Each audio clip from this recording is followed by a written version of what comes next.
Hello, so ito yung reading natin for the sign of Virgo, Sun, Moon, Rising, Venus, Jupiter, Virgo. Take only what resonates. Sa mga hindi pa nakaka-subscribe, kahit na lang ng subscribe button, notification bell, ma-appreciate ko lahat ng likes, comments, and shares. So what do we have here for the sign of Virgo?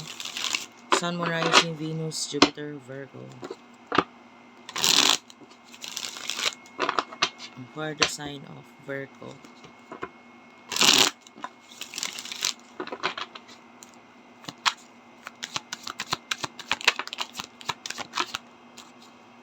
Three of Swords. Ayan.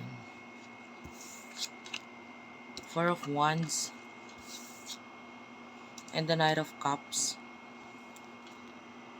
So, yung iba sa inyo, pwedeng ikaw ay kasalukuyan nasasaktan. Or yung iba pwedeng nangyari na to, yung iba past energy. With the Four of Wands, pagdating sa relationship, or yung iba marriage pa nga eh. Kasi with the Knight of Cups, nakikita natin, nagmahal ka, minahal mo.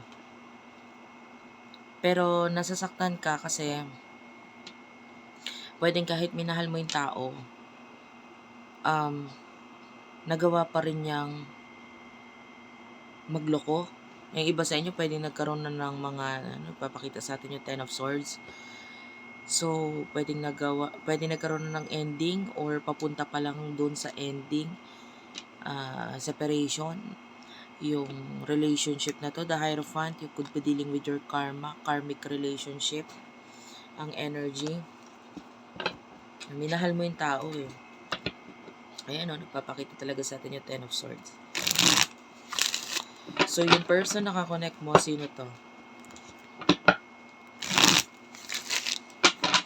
Nakita natin kung paano ko nasasaktan dito. Para kang dinurog, para kang naubos. The Empress, okay. This person, ngayon nagpapakita na ito as self-love, no? So, mahal niya yung sarili niya. And nakikita natin, sabihin na natin attracted ka dito sa person na to. And ngayon, etong person na to, mahal niya na yung sarili niya dahil natutunan niya mas mahalin ngayon yung sarili niya. Kung halimbawa yung iba nag-end na yun sa inyo, okay lang para sa kanya yung ending na yun. Yung iba na hindi pa nag-end, if ever na magkakaroon ng ending, para sa person na to, okay lang. Okay? Parang sa kanya, okay lang kung mag-end yung sa atin kasi ako, sa ngayon, mas importante na ngayon kung ano yung mga bagay na gusto ko sa sarili ko. Ayan o, Ten of Pentacles. And you do have here the Eight of Wands. So, yeah. Mas importante na sa kanya ngayon yung mga bagay na ginagawa niya. Mas yun yung nagbibigay ng happiness sa kanya. You do have here the Devil. This is Capricorn energy. So, this could be a person who's very narcissist, manipulator. Hindi siya okay. May mga hidden attitude or alam na alam niya kung paano kanya paiikutin. So, ano emotions niyo sa isa't isa? By the way, pasensya ka na sa boses ko. Tsaka pag may time, napapaubo ako kasi may sakit pa talaga ako ngayon. May ubo pa ako. Emotion niyo sa isa't isa. You do have here the King of Cups. The Devil. Cancer, Scorpio, Pisces, Capricorn energy. The Hierophant is here. This is Taurus energy. The Lovers.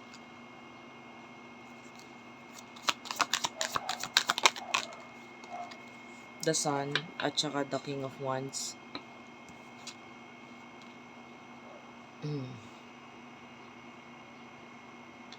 The King of Cups, nakikita natin yung pagmamahal mo dito sa person na to, na kahit karmic yung energy niya or alam mo karma mo siya, mahal mo pa rin siya.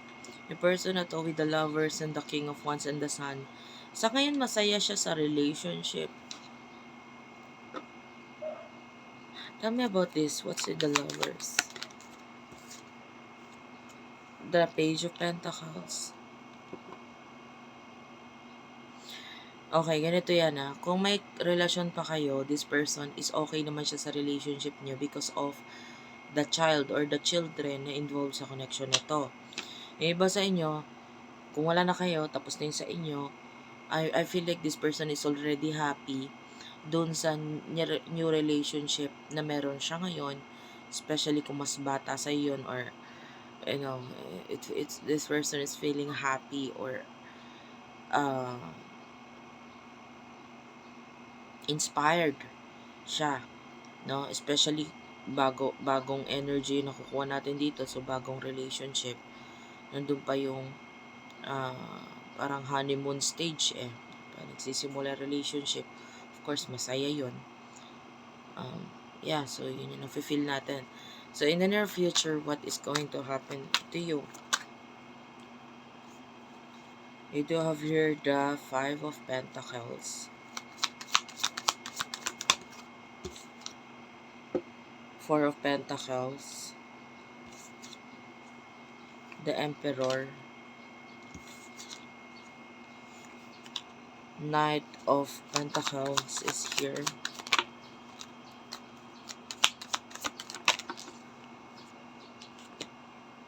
Five of Cups, at saka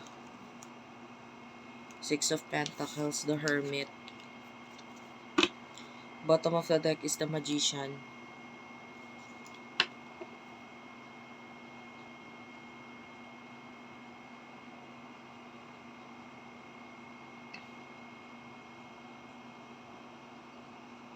So in the future,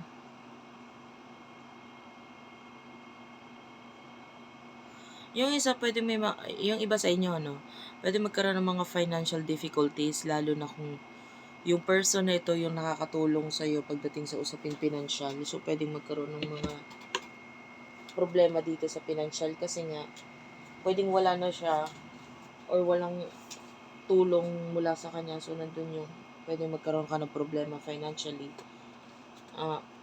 Medyo mahirap kasi lalo magsimula ulit, dahil yung iba sa inyo, no, yung ipon, kailangan magsimula ulit mag-ipon or what. You are the Emperor, nandun yung father figure, babae man o lalaki. You will try your best na asikasuhin or ayusin ito. At makakaya mo yan, makakaya mo yan. Ito person na to with the Knight of Pentacles, so yung mga ibibigay naman siya sa'yo na parang help or what. But anyway, nakakita tayo ng kalungkutan dito sa person na to, especially sa area ng home. Lalo na pag nagkaroon ng separation or nagkaroon na ng separation sa inyo. Nandun yung pangungulila. With the 6 of Pentacles, although magbubuhay, siya, binata or dalaga, or magiging masaya siya dito, magpapakasaya siya.